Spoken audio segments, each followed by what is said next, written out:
వినాయకుడి రూపాన్ని ఒక్కసారి మనసులోకి తెచ్చుకుందాం.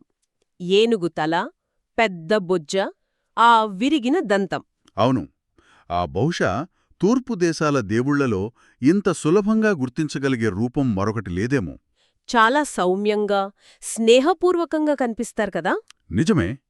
అయితే ఆ సౌమ్యమైన రూపం వెనుక ఉన్న అసలు కథ మనం అనుకున్నంత ప్రశాంతమైనది కాదు. అవునా? నిజానికి అదొక సైకలాజికల్ థ్రిల్లర్ లాంటిది. చాలా హింస, మానసిక సంఘర్షణ అన్నీ ఉంటాయి. అంటే మనం చూసేది శుభాన్నిచ్చే ఒక ప్రతీక. కాని ఆ ప్రతీక ఎలా పుట్టిందనే కథలో తల నరకడం, విశ్వాన్ని నాశనం చేస్తాననే బెదిరింపులు, అహంకారానికి చైతన్యానికి మధ్య భీకరమైన యుద్ధముంది. వింటుంటేనే ఆశ్చర్యంగా ఉంది. అంటే మనం విఘ్నాలను తొలగించేవాడు అని ప్రార్థించే ఆ రూపం మొదట తానే ఒక పెద్ద విఘ్నంగా ఉండేవాడన్నమాట. సరిగ్గా చెప్పారు. మరి ఈ మార్పు ఎలా జరిగింది? అసలా కథలో అంత హింస ఎందుకు? ఒక బాలుడి శరీరానికి ఏనుగు తలనే ఎందుకు పెట్టాల్సొచ్చింది? ఈ ప్రశ్నలకు సమాధానాలు కావాలంటే మనం శివపురాణంలోని మూలకథలోకి వెళ్ళాలి. తప్పకుండా ఈ లోతైన ప్రయాణం చేద్దాం. సరే, కథ కైలాసపర్వతం మీద మొదలవుతుంది. చాలా సాధారణమైన గృహస్థ వాతావరణం. అంటే పార్వతీదేవి స్నానం చేయాలనుకుంటుంది. ఆమెకు కాస్త ఏకాంతం కావాలి. ఇది చాలా సాధారణమైన కోరిక. కాని ఆమె భర్త శివుడు. ఆయన స్వచ్ఛమైన, అపరిమితమైన చైతన్యానికి ప్రతీక. ఆయనకు ఈ తలుపులు, గోడలు, హద్దులు ఇవేవీ తెలీదు. అవును, ఆయన పురుషుడు, అంటే ప్రకృతికి అతీతమైన స్పృహ. అందుకే ఆయన తలుపు మూసి ఉన్నా ఒక ఆలోచనలాగా లోపలికొచ్చేస్తుంటారు. మరోవైపు పార్వతి ప్రకృతి, అంటే భౌతిక ప్రపంచానికి ప్రతీక. ఆమెకు హద్దులు కావాలి, ప్రైవసీ కావాలి. అందుకే ఆమె తన నమ్మకమైన నందిని ద్వారం దగ్గర కాపలాగా ఉంచుతుంది. కాని శివుడు రాగానే నంది విధేయత తన అసలు యజమాని వైపు మళ్ళింది, పక్కకు తప్పుకున్నాడు. కరెక్ట్. ఆ క్షణంలో పార్వతికొక్కటర్థమైంది. తన పట్ల మాత్రమే బేషరతుగా విధేయత చూపేవారు ఎవ్వరూ లేరని. అవును, తనకంటూ ఒక సొంత సంరక్షకులు కావాలి, ఈ వ్యవస్థతో సంబంధం లేనివాడు. ఆ ఆలోచనతోనే ఆమె ఒక నిర్ణయం తీసుకుంది. ఒక సాహసోపేతమైన నిర్ణయం. ఎవరిపైనా ఆధారపడకుండా తనలో నుండే ఒక జీవిని సృష్టించుకోవాలని. పురాణాల ప్రకారం ఆమె తన శరీరం నుండి తీసిన నలుగుపిండితో ఒక బాలుడి రూపాన్ని తయారుచేసింది కదా. అవును, దానికి ప్రాణం పోసింది. ఇది చాలా ముఖ్యమైన విషయం. ఆ బాలుడు మంత్రాలతోనూ దైవిక కాంతితోనూ పుట్టలేదు. ఆమె శరీరం నుండి వచ్చిన మట్టితో, అంటే ప్రకృతి యొక్క మూలకంతో పుట్టాడు. సరిగ్గా. అంటే పురుష సూత్రంతో సంబంధం లేకుండా కేవలం ప్రకృతి నుండి పుట్టిన ఏకైక జీవి. తన సంకల్పానికి, స్వాతంత్ర్యానికి సంపూర్ణ ప్రతిరూపం అన్నమాట. అవును, ఆమె ఆ బాలుడికిచ్చిన ఆదేశం కూడా చాలా సూటిగా స్పష్టంగా ఉంది. ఈ ద్వారం దగ్గర కాపలా కాయు, ఎవరినీ లోపలికి రానివ్వకు. అంతే. ఆ బాలుడికి ప్రపంచం తెలీదు, దేవతలు తెలియదు, శివుడెవరో తెలియదు. అతనికి తెలిసింది ఒకటే, తన తల్లి ఆజ్ఞ. అదే అతని ఏకైక ధర్మం. ఇక్కడే అసలు సంఘర్షణకు బీజం పడింది. అవును, శివుడు తిరిగి వస్తాడు. తన ఇంటి ద్వారం దగ్గర ఒక కొత్త, అపరిచిత బాలుడు దారికి అడ్డంగా నిలగడి ఉంటాడు. వాళ్ల మధ్య వాగ్వాదం మొదలవుతుంది. అవును, నేను శివుణ్ణి, ఇది నా ఇల్లు, పక్కకి తప్పుకో అంటాడు శివుడు. నన్ను మా అమ్మ కాపలా ఉండమంది, ఎవరినీ రానివ్వను అంటాడు బాలుడు. ఆ వాదన క్రమంగా చాలా తీవ్రమైన ఘర్షణగా మారుతుంది. ఒక్క నిమిషం, నాకిక్కడొక సందేహం వస్తోంది. మనం మాట్లాడుతున్నది శివుడి గురించి. అవును, త్రినేత్రుడి గురించి. ఆయన తలుచుకుంటే బ్రహ్మాండాలనే సృష్టించగలడు, నాశనం చేయగలడు. అలాంటివాడు ఒక మట్టి బాలుడితో వాదనకు దిగడమేంటి? మంచి ప్రశ్న. తన శక్తితో అతన్ని ఒక క్షణంలో పక్కకు నెట్టేయలేడా? ఇది నమ్మశక్యంగా లేదు. ఇందులో మనకు తెలియని ఇంకేదో లోతైన అర్థం ఉండి ఉండాలి. మీరు చాలా సరైన ప్రశ్న అడిగారు. ఎందుకంటే ఇది ఇద్దరు వ్యక్తుల మధ్య జరుగుతున్న భౌతిక పోరాటం కాదు. మరి ఇది రెండు సూత్రాల మధ్య జరుగుతున్న ఘర్షణ. ఆ బాలుడు దేనికి ప్రతీక? అతను పార్వలి శరీరం నుండి పుట్టాడు. ఆమె ఆదేశాన్ని పాటిస్తున్నాడు. అంటే అతను వ్యక్తిగత అహంకారానికి ప్రతీక. అహంకారం. ఓ, ఇది నా ద్వారం, నా ప్రదేశం, నా నియమాలు అనే పరిమితమైన గుర్తింపు. కరెక్ట్. మరోవైపు శివుడు విశ్వచైతన్యానికి ప్రతీక. ఆయనకు నాది, నీది అనే హద్దులు లేవు. అంటే మనమందరం మన చిన్న చిన్న అహంకారాలతో ఇది నాది అనే భావనలతో దైవత్వాన్ని అడ్డుకుంటున్నట్లే ఆ బాలుడు కూడా అడ్డుకుంటున్నాడన్మాట. ఖచ్చితంగా.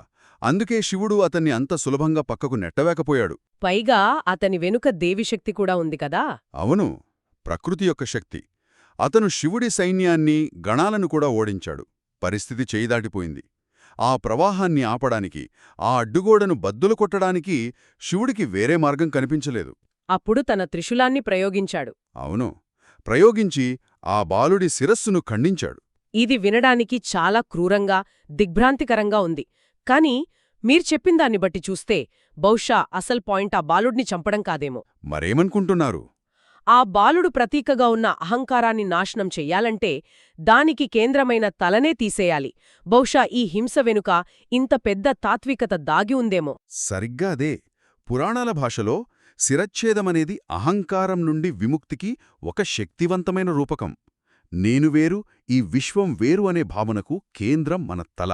ఆ పరిమితమైన భౌతిక అహంకారాన్ని నాశనం చేస్తేనే విశ్వచైతన్యంతో ఏకం కావడం సాధ్యమవుతుంది. అవును. కాని ఈ తాత్వికతను ఒక తల్లి అర్థం చేసుకోలేదు కదా.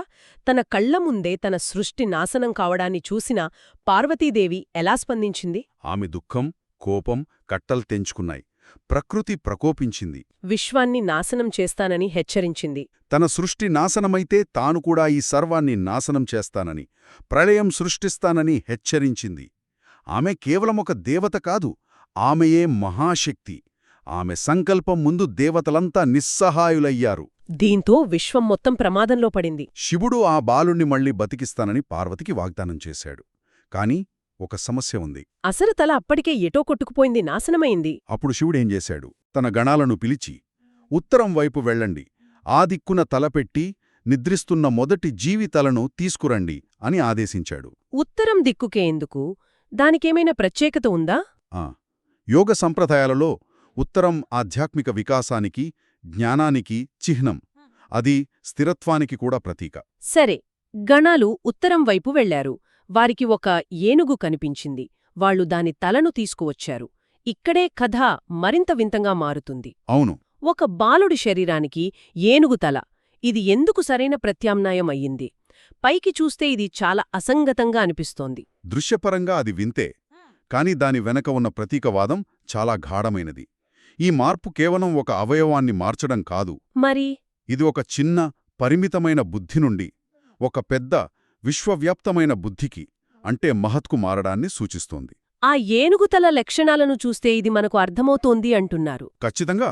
పెద్ద తల విస్తారమైన జ్ఞానాన్ని కలిగి ఉండటానికి ప్రతీక. మరి ఆ పెద్ద చెవులు? అవి శ్రద్ధగా వినగల సామర్థ్యాన్ని, మంచి చెడుల్ను వేరుచేయగల విచక్షణను సూచిస్తాయి. చిన్న కళ్ళు ఏకాగ్రతను, సూక్ష్మదృష్టిని సూచిస్తాయి. కాని తొండం? అది నిజంగా ఒక అద్భుతం. ఒకే సమయంలో భారీ వృక్షాన్ని పెకిలించగలదు, నేలమీద ఉన్న చిన్న సూదిని కూడా తీయగలదు. సరిగ్గా. అదే అభివృద్ధి చెందిన బుద్ధికి ప్రతీక. పెద్ద సమస్యలను పరిష్కరించగలదు, సున్నితమైన విషయాలను కూడా నావిగేట్ చేయగలదు. ఈ విషయంలో ఒక ప్రత్యామ్నాయ సిద్ధాంతం కూడా ఉందని విన్నాను. అవును, ఒక ఆసక్తికరమైన సిద్ధాంతం ఉంది. బహుశా మనం ఏనుగు అనే పదాన్ని మరీ అక్షరాలా తీసుకుంటున్నామేమో. అంటే గణ అనేది మానవులు లేదా దేవతలు కాని, బహుశా ఇతర డైమెన్షన్లకు చెందిన జీవుల వర్గం కావచ్చు. సైన్స్ ఫిక్షన్ లాగన్నమాట. ఒక రకంగా అంతే. ఆ జీవుల వర్ణనలో ఎముకలు లేని అవయవాలు ఉన్నాయని ఉంది. ఒక ప్రాచీన కళాకారుడు అలాంటి జీవిని గీయడానికి ప్రయత్నిస్తే ప్రకృతిలో వారికి కనిపించే ఏకైక ఉదాహరణ ఏనుగుతొండం. అవును. కాబట్టి ఏనుగు తల అనేది ఆ జీవుల శరీర నిర్మాణానికి ఒక కళాత్మక వివరణ కావచ్చు. ఏ సిద్ధాంతాన్ని నమ్మినా ఫలితమొక్కటే. ఆ బాలుడు ఇప్పుడు ప్రకృతి, శరీరం, దైవిక తల కలయికగా ఒక పరిపూర్ణ మధ్యవర్తిగా మారాడు. కరెక్ట్. అతనిప్పుడు రూపాంతరం చెందాడు, కాని పరిపూర్ణుడు కాదు. అతని రూపంలో ఒక స్పష్టమైన లోపముంది, ఆ విరిగిన దంతం. మిగతా దేవతలందరూ శారీరకంగా పరిపూర్ణంగా కనిపిస్తే వినాయకుడు మాత్రం అసంపూర్ణంగా కనిపిస్తాడు. ఈ అసంపూర్ణత ఎందుకు అంత ముఖ్యమైనది? ఎందుకంటే అది పవిత్రంగా ఉండటానికి సంపూర్ణంగా ఉండనవసరం లేదు అనే ఒక శక్తివంతమైన సందేశాన్నిస్తుంది. మన లోపాలే మన బలంగా మారగలవని చెబుతుంది. ఆ దంతం ఎలా విరిగింది అనే దానిపై 3 కథలున్నాయి కదా. అవును, 3 ప్రధాన కథలున్నాయి. ప్రతి కథ ఒక మానవ లోపాన్ని, దానిని అధిగమించే మార్గాన్ని చూపిస్తుంది. అందులో అత్యంత ప్రసిద్ధమైనది మహాభారతం కథ, వ్యాసుడు చెబుతుంటే. అవును, వ్యాసుడు మహాభారతాన్ని చెబుతుంటే వినాయకుడు రాస్తాడు, కాని ఒక షరతు పెడతాడు. మీరు చెప్పడం ఆపకూడదు, నేను అర్థం చేసుకుంటూ రాస్తాను. ఆ సరే. కథాప్రవాహం సాగుతుండగా అకస్మాత్తుగా వినాయకుడు కలం విరిగిపోతుంది. ఓ, అప్పుడు పని ఆగిపోతుంది కదా. ఆగదు. అక్కడే ఉందసలు విషయం. ఆయన ఆగకుండా వెంటనే తన దంతాన్ని విరిచి దానిని సిరాలో ముంచి రాయడం కొనసాగిస్తాడు. అద్భుతం. అంటే జ్ఞానం కోసం, కర్తవ్యం కోసం తన శారీరక పరిపూర్ణతను, తన అహంకారాన్ని త్యాగం చేశాడన్మాట. అవును, ఆ విరగడం వైఫల్యం కాదు, అది ఒక గౌరవ చిహ్నం. రెండవ కథ చంద్రుడికి సంబంధించింది, అతని గర్వాన్ని అణచడానికి. కరెక్ట్. ఒక విందు తర్వాత వినాయకుడు కింద పడిపోతే చంద్రుడు అహంకారంతో నవ్వుతాడు. దానికి కోపగించిన వినాయకుడు తన దంతాన్ని విరిచి చంద్రుడిపైకి విసిరి శపిస్తాడు. ఇక్కడ ఆ విరిగిన దంతం గర్వానికి వ్యతిరేకంగా ఒక ఆయుధంగా మారింది. ఇక మూడవ కథ పరశురాముడితో ముడిపడి ఉంది కదా, విధేయత, గౌరవానికి సంబంధించింది. అవును, పరశురాముడు తన గొడ్డలితో దాడి చేసినప్పుడు అది తన తండ్రి ఇచ్చిన ఆయుధమని గౌరవించి ఆ దెబ్బను అడ్డుకోకుండా తీసుకుంటాడు. దానివల్ల అతని దంతం విరుగుతుంది. అంటే ఈ మూడు సందర్భాలలో ఆ విరగడం ఒక త్యాగానికి, ఒక ఉన్నతమైన విలువకు ప్రతీక. సరిగ్గా. ఈ వినాయకుడి తత్వం ఆయన సోదరుడైన కార్తికేయుడి తత్వానికి పూర్తి భిన్నంగా ఉంటుంది. వారిద్దరి మధ్య జరిగిన పరుగుపెందం కథ ఈ తేడాను చాలా స్పష్టంగా వివరిస్తోంది. అవును, వాళ్ళిద్దరూ ఒక నాణేనికి రెండు వైపుల లాంటివారు. కార్తికేయుడు యుద్ధదేవుడు, బహిర్ముఖుడు. నెమలిపై వేగంగా ప్రపంచాన్ని చుట్టి వస్తాడు. అతను బాహ్య జ్ఞానానికి ప్రతీక. కాని వినాయకుడు అంతర్ముఖుడు. జ్ఞానఫలం కోసం ప్రపంచాన్ని మూడుసార్లు చుట్టి రావాలని పోటీ పెట్టినప్పుడు అతను అక్కడే నిలబడి తన తల్లిదండ్రులైన పార్వతీ పరమేశ్వర్ల చుట్టూ 3 సార్లు ప్రదక్షిణ చేస్తాడు. మీరే ఈ ప్రపంచానికి మూలం. మూలం చుట్టూ తిరిగితే ప్రపంచం చుట్టూ తిరిగినట్లే కదా అని అతని వాదన. ఇది కేవలం తెలివి కాదు, ప్రజ్ఞ. నాలెడ్జ్కి, విజ్డమ్కి మధ్య ఉన్న తేడా. సరే, ఇది అర్థమైంది. కాని వినాయకుడి రూపంలో నాకర్థం కాని మరో విషయముంది. ఇంత భారీ శరీరమున్న దేవుడు అంత చిన్న ఎలుకపరి ఎలా ప్రయాణిస్తాడు? ఇది చూడ్డానికి చాలా హాస్యాస్పదంగా అనిపిస్తుంది. భౌతికంగా చూస్తే అది అసంబద్ధమే. అందుకే అది అద్భుతమైన ప్రతీక. దాన్ని అక్షరాలా తీసుకుంటే అది ఒక కార్టూన్. ప్రతీకాత్మకంగా తీసుకుంటే అదొక మనస్తత్వశాస్త్ర పాఠ్యపుస్తకం. ఎలుక స్వభావమేమిటి? అది చంచలమైనది, నిరంతరం కదులుతూ ఉంటుంది, ఎప్పుడూ నిశ్చలంగా ఉండదు. అంటే ఆ ఎలుక నిరంతరం చంచలంగా ఉండే మానవ మనస్సుకు ప్రతీక అన్నమాట. మంకీ మైండ్ లాగా. ఇది మౌస్ మైండ్. ఇది నిజం. ఏదైనా పనిమీద దృష్టి పెట్టాలనుకున్నప్పుడు నా మనసు 100 అనవసరమైన విషయాల గురించి ఆలోచిస్తుంది. సరిగ్గా.